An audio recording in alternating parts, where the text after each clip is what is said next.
Hello children. Today we are going to learn how to write a new number 9. Now listen to ma'am carefully. You have to start from this dot and you have to come down and touch this line.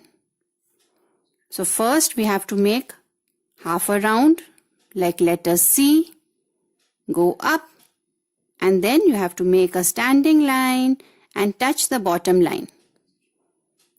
Once more, half a round, go up, standing line, touch the bottom line.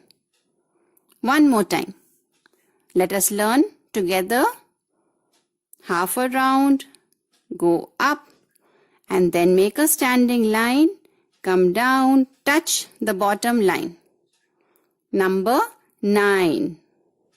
And after you write this page, you also have to do this activity page.